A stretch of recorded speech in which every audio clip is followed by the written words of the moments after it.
Assalamualaikum warahmatullahi wabarakatuh. Welcome to my channel. Jangan lupa ya, nanti setelah kalian tonton videoku, jangan lupa kalian klik tombol like,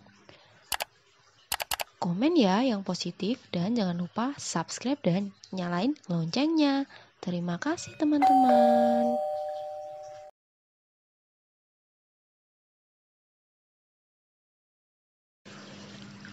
Assalamualaikum warahmatullahi wabarakatuh. Untuk materi prakarya dan kewirausahaan kelas 10, kali ini saya akan membahas tentang bahan pengawet makanan yang berasal dari bahan nabati dan hewani. Jadi untuk kali ini saya akan membahas bahan apa saja sih yang biasanya digunakan untuk makanan awetan. Jadi simak terus ya videonya, semoga bermanfaat. Jadi ada beberapa bahan pengawet yang digunakan untuk mengawetkan bahan makanan ataupun makanan atau bisa juga minuman ya. Yaitu yang pertama diantaranya adalah gula, garam dapur, cuka, bawang putih, keluak atau kepayang, asam sitrat, asam benzoat, kalium nitrit, sorbat, dan yang terakhir adalah sulfit. Jadi kita akan membahas satu-satu ya. Jadi silahkan tetap simak videonya sampai selesai ya. Untuk yang pertama kita akan bahas adalah gula. Jadi gula yang kalian ketahui itu adalah zat yang dijadikan sebagai pemanis makanan ataupun minuman. Jadi di sini gula pasir itu adalah butiran menyerupai kristal hasil pemanasan dan pengeringan dari sari tebu atau bit. Yang kalian ketahui bentuk gula pasir itu menyerupai butiran berwarna putih yang terdiri atau tersusun atas 99,9% sakarosa murni. Jadi, selain dalam bentuk butiran, gula pasir juga biasanya dijual dalam bentuk tepung yang digunakan sebagai biasanya pencampur roti ya, ataupun bahan-bahan untuk pembuatan roti. Selain memberikan rasa manis, gula pasir juga bisa dijadikan bahan pengawet. Kenapa? Karena gula pasir itu mempunyai sifat higroskopis atau menyerap air, sehingga sel-sel bakteri yang ada di makanan akan dehidrasi atau kekurangan cairan dan akhirnya mati. Penggunaan gula sebagai bahan pengawet disebut penggulaan atau karamelisasi. Penggunaan gula itu bisa ditaburkan atau dicampurkan, dilarutkan dengan bahan makanan atau minuman yang akan diawetkan. Contohnya ya ada manisan, selai, dan dodol. Nah ini ada gambarnya ya seperti ini. Oke, next selanjutnya yaitu garam dapur. Jadi garam dapur itu adalah senyawa kimia natrium klorida atau NaCl. Jadi garam itu biasanya untuk menambahkan bumbu pada masakan agar makanan atau masakannya itu terasa asin. Jadi selain sebagai bumbu utama makanan atau masakan, garam itu juga bisa dijadikan sebagai bahan pengawet seperti halnya gula. Karena sifat dari garam tersebut itu sama seperti gula, yaitu higroskopis atau bisa menyerap air. Ya, jadi kalau ada makanan yang diberikan garam, itu airnya akan terserap di dalam garamnya. Jadi untuk sel-sel mikroba yang biasanya itu tumbuh dan berkembang biak pada air, itu akan mati. Kenapa? Karena dia kekurangan cairan. Jadi garam dapur itu juga diyakini menghambat dan menghentikan reaksi autolosis yang dapat mematikan bakteri di dalam bahan pangan. Penggunaan garam sebagai pengawet disebut penggaraman. Contohnya ada pada proses pembuatan ikan asin dan telur asin. Cara penggunaannya sederhana. Kita tinggal menambahkan garam dalam jumlah tinggi ke dalam bahan pangan yang akan diawetkan. Nah, untuk contohnya itu ada ikan asin ya. Jadi kalau kita ingin mengawetkan ikan, ya kalau kita itu tidak pendinginnya itu terbatas, itu kalian bisa menggunakan garam. Kita taburkan saja di atas ikan. Itu bisa bertahan kurang lebih 1-2 hari di dalam suhu ruang. Terus yang selanjutnya itu adalah telur asin. Jadi telur asin yang maksudnya telur biasa yang kita asinkan ya. Terus yang terakhir adalah asinan. Jadi kalau asinan itu adalah buah-buahan yang direndam di larutan air garam. Next, selanjutnya yaitu cuka. Jadi cuka yang ada di pasaran itu ada macam-macam ya, ada cuka limau, cuka apel, dan cuka makanan biasa itu ya. Tapi yang kayaknya yang sedang familiar itu adalah cuka kamu, aku juga kamu gitu, enggak ya? Bercanda aja. Jadi cuka itu adalah produk hasil fermentasi dari bakteri Acetobacter. Ya, jadi bakteri Acetobacter itu bisa kalian dapatkan di toko-toko kimia. Jadi itu bisa menghasilkan rasa asam yang ada pada cuka. Terus selanjutnya itu beragam cuka ini diperoleh dari bahan fermentasi yang berbeda. Ada lagi satu jenis cuka yang sering digunakan untuk memasak yang disebut dengan cuka masak. Jadi biasanya untuk masak ya, masak asam manis ataupun untuk campuran bakso itu. Cuka jenis ini adalah cuka sintetis atau kimiawi dengan rasa asam yang kuat. Biasanya cuka mengandung asam asetat 98%. Selain memberikan rasa asam pada makanan, cuka bisa digunakan sebagai bahan pengawet. Produk yang diawetkan dengan cuka adalah, contohnya ya, itu adalah acar, kimchi, ya kimchi di Korea itu, terus jelly dan minuman. Jadi penggunaannya itu disesuaikan dengan jenis produk yang akan diawetkan. Selain meningkatkan daya simpan, cuka dapat mempertahankan warna atau mencegah pencoklatan. Jadi kalau kalian mengupas buah-buahan ya, seperti contohnya apel ataupun pisang, itu kan kalau kita tidak langsung makan itu biasanya akan menghasilkan warna coklat ya, atau browning. Jadi larutan cuka ini juga bisa mencegah timbulnya browning. Jadi bisa kalian cuci atau kalian rendam di larutan cuka, nanti apel ataupun buah-buahan yang cepat mengalami proses browning itu akan bisa dicegah ya, untuk pencoklatan yang lebih cepat. Jadi dengan penambahan cuka, warna sayuran atau buah akan lebih tahan lama. Ini untuk gambarnya, jadi contoh acar ya. Kalau kalian itu suka makan acar, itu gampang sekali membuatnya ya. Itu hanya biasanya bisa mentimun tok doang ya, ataupun bisa ditambahkan dengan wortel yang kita iris tipis-tipis, lalu kita rendam di air cuka, dan biasanya kita tambahkan garam dan gula, seperti itu. Terus yang selanjutnya gambar kimchi ya. Kimchi itu biasanya sawi atau lobak ya, yang difermentasikan dengan cuka dan campuran cabai seperti itu. Terus disimpan selama 1-2 hari.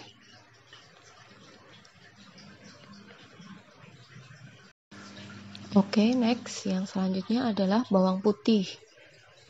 Jadi bawang putih atau dalam bahasa Latin itu disebut Allium sativum itu merupakan bumbu dapur yang populer. Kenapa populer? Karena biasanya digunakan sebagai aroma atau rasa pada makanan. Jadi kalau makanan kita misalnya membuat masakan tumis ya, ataupun kita membuat masakan apapun, itu kalau kita tidak mencampurkan bawang putih, itu pasti aromanya akan berbeda. Tapi selain sebagai bumbu dapur, bawang putih ternyata sangat efektif sebagai bahan pengawet. Kenapa? Karena bawang putih dapat menghambat pertumbuhan Homer atau bakteri. Ya, menurut Richard X. Rivlin di Journal of Nutrition, kandungan alicin dalam bawang putih sangat efektif untuk mematikan bakteri positif dan negatif. Bawang putih juga bersifat antimikroba E. coli, Shigella, Sonnei, Staphylococcus aureus, dan Aerobacter aerogenes. Manfaat lainnya adalah mengurangi jumlah bakteri aerob dan coliform, sehingga bahan makanan yang ditambahkan bawang putih akan menjadi lebih awet. Penggunaannya sangat mudah, jadi kalian bisa menambahkan potongan bawang putih di atas daging ataupun ikan yang sudah kalian cuci, terus kalian simpan ke dalam freezer. Jadi dengan cara ini daging atau ikan bisa bertahan kurang lebih 20 hari. Ya, seperti itu. Dan baunya juga khas, jadi tidak busuk. Seperti itu ya. Jadi selain itu, bawang putih itu setahu saya itu juga terkenal sebagai zat antioksidan ya. Jadi bawang putih itu sangat banyak sekali manfaatnya. Contohnya ya, bisa menurunkan tekanan darah tinggi. Jadi penggunaannya sangat mudah sekali, tinggal kita langsung makan ataupun kita rendam ke air panas, terus airnya itu setelah dingin kita minum.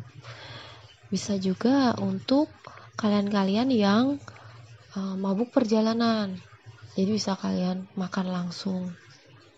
Atau misalnya kita punya tato ya, maksudnya kayak panu, kadas, kudis, kurap, itu bisa kita kita obati dengan bawang putih ya, kita olesi dengan bawang putih itu nanti selang beberapa hari itu bisa sembuh ya. Jadi selain untuk bahan pengawet makanan, itu juga bisa, khasiat bawang putih itu bisa untuk kesehatan. Oke, next yang selanjutnya adalah keluak atau kepayang. Jadi keluak atau kepayang itu kan biasanya ini untuk bumbu dan pemberi warna. Jadi keluak itu warnanya hitam ya. Jadi di luarnya itu keras sekali ya, keras. Jadi kalau kita itu mau ambil dalam keluaknya itu harus diketok pakai palu ataupun pakai batu baru bisa pecah ya. Terus dalamnya itu lembek warnanya hitam kecoklatan. Jadi biasanya untuk pewarna rawon ataupun bronkos ya, itu keluaknya. Jadi keluak itu selain untuk pemberi warna pada makanan, itu bisa juga digunakan sebagai bahan pengawet. Jadi biasanya digunakan sebagai pengawet ikan segar ya. Dengan keluak, ikan segar bisa bertahan hingga 6 hari. Cara penggunaannya cukup mudah. Buah keluak dicincang halus, dikeringkan, kemudian dimasukkan ke dalam perut ikan yang sudah dibersihkan. Pengawetan ikan segar dengan keluak itu biasanya dilakukan nelayan di daerah Banten. Jadi mereka mengawetkan ikan dengan keluak untuk pengiriman ikan jarak jauh. Jadi kalau misalnya nggak ada box freezer ataupun kulkas, itu bisa menggunakan keluak sebagai penggantinya karena bisa bertahan selama 6 hari. Jadi pengawetan dengan keluak itu sering dikombinasikan dengan penggaraman dan pendinginan. Jadi yang perlu kalian ketahui ya, di dalam keluak itu mengandung asam sianida Jadi kalau digunakan secara berlebihan itu juga tidak baik. Kenapa? Karena asam sianida itu sangat beracun ya, bisa membuat kita pusing ya. Kenapa keluak itu disebut juga kepayang? Karena kalau kita pusing itu bisa memabuk kepayang. Nah, gitu ya. Jadi penggunaan keluak itu juga harus dibatasi, dan kita juga harus menggunakan sesuai prosedur, harus dimasak dahulu sebelum dimakan. Jadi kalau ada ikan yang diawetkan dengan keluak, itu sebelum kita konsumsi atau sebelum kita masak, kita harus cuci dulu ya, agar kandungan keluak itu bisa hilang atau bersih dulu ya, seperti itu. Oke, yang selanjutnya adalah asam sitrat ya, atau sitrun. Nah, kalau asam sitrat itu biasanya kan siapa sih yang nggak tahu asam sitrat ya. Nah, untuk asam sitrat itu biasanya ada kemasan kecil seperti ini ya. Jadi asam sitrat itu adalah senyawa khas yang ditemukan dalam buah-buahan sitrus. Sitrus itu apa sih? Ya, buah-buahan sitrus itu biasanya yang rasanya itu asam, ya asam. Contohnya ya, lemon dan jeruk nipis. Senyawa ini yang memberikan rasa asam dalam buah-buahan tersebut, sehingga senyawa ini bisa digunakan sebagai bahan pengawet untuk makanan dan minuman. Jadi tenang aja ya, untuk asam sitrat itu untuk pemakaian wajar itu aman-aman saja ya. Biasanya digunakan untuk bahan pengawet makanan ataupun minuman yang lebih asam seperti itu. Nah, seperti yang disampaikan, asam sitrat itu merupakan senyawa khas dalam buah sitrus. Contoh buah yang mengandung asam sitrat, ya pasti keluarga jeruk-jerukan ya. Yang pertama adalah lemon, jeruk nipis, jeruk biasa. Nah, ini jeruk grapefruit, jeruk tangerine, dan jeruk bali. Nah, ini ya contoh penggunaan asam sitrat alami ya, ini dari jeruk nipis. Jadi kita menggunakan asam sitrat yang berasal dari jeruk nipis. Jadi contohnya ini ada beras ditambahkan dengan jeruk nipis, itu akan menjadi nasi. Kok bisa ya? Jadi kalau kalian ingin menanak nasi agar nasinya itu lebih bisa bertahan lama ya. Jadi kan kadang kalau kita masak nasi ya, misalnya pagi jam 6 kita masak nasi, kadang nanti sore hari udah lembek-lembek, udah ada berair gitu ya. Tuh. Jadi untuk mencegah hal-hal yang seperti itu bisa setelah berasnya itu dicuci, kita tambahkan air, lalu kita tambahkan paling enggak itu 1 sendok jeruk nipis, kita campurkan, nanti kita tanak nasinya. Nah, itu bisa bertahan lebih lama atau lebih awet, dan nasinya pun bisa lebih enak, sedap ya. Terus selanjutnya, nah ini juga bisa ya ikan, misalnya ya untuk freezernya kita beli ikan ya, ikan segar, freezernya penuh nih, kita mau masukin ikan atau daging, itu bingung, wah taruh mana, nanti kalau kita taruh di kulkas biasa nanti cepat busuk ya. Tapi nggak masalah, kan bisa misalnya taruh di kulkas biasa. Jadi kita ambil ikan segarnya, kita taruh ke dalam wadah, terus kita potong-potong jeruk nipisnya, kita taruh di atasnya, lalu kita tutup rapat-rapat, kita bisa simpan di kulkas. Itu bisa bertahan kurang lebih, saya pernah nyoba itu nggak sampai 5 hari udah aku buka, tapi mungkin bisa 5 hari lebih ya itu. Jadi itu contoh pengawetan dengan asam sitrat. Oke, yang selanjutnya adalah asam benzoat. Jadi pengawet ini itu biasanya paling banyak digunakan dalam makanan atau minuman yang rasanya asam. Contohnya adalah bumbu salad, terus minuman berkarbonasi seperti Coca-Cola dan produk lainnya, bisa James ya, bukan James Bond ya, tapi itu jelly ya, jelly yang seperti selai itu, dan jus buah-buahan serta bumbu yang lainnya. Jadi natrium benzoat juga digunakan sebagai pengawet obat-obatan dan kosmetik. Sebagai zat aditif makanan, natrium benzoat mempunyai E number yaitu E211. Untuk penggunaan asam benzoat ini kan termasuk pengawet makanan buatan ya. Jadi untuk penggunaan secara berlebihan juga tidak baik.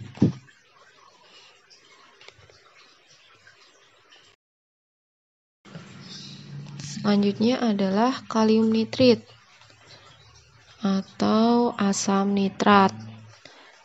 Asam nitrat dalam bentuk garam, natrium atau kalium nitrit dan nitrat bisa digunakan sebagai pengawet untuk daging olahan seperti sosis, kornet, dalam kaleng, atau keju. Jadi kalium nitrit juga masih termasuk bahan pengawet buatan. Oke, untuk yang selanjutnya adalah sorbat. Jadi sorbat itu bahan pengawet untuk mengawetkan margarin, sari buah konsentrat, dan keju juga. Jadi ada beberapa bahan pengawet yang sama ya penggunaannya, tapi itu namanya macam-macam untuk konsentrasinya. Jadi ini juga masih termasuk bahan pengawet buatan. Yang terakhir adalah sulfit. Jadi sulfit itu biasa digunakan sebagai bahan pengawet untuk potongan kentang goreng, udang beku, dan konsentrat sari nanas. Jadi sulfit ini juga masih termasuk dalam bahan pengawet buatan. Oke, sekian untuk materi prakarya dan kewirausahaan kelas 10 tentang macam-macam bahan pengawet makanan dan minuman. Terima kasih sudah view video sampai selesai. Jangan lupa ketik tombol like, subscribe, dan komen di bawahnya ya, yang positif komennya. Terima kasih ya, semoga ilmunya bermanfaat.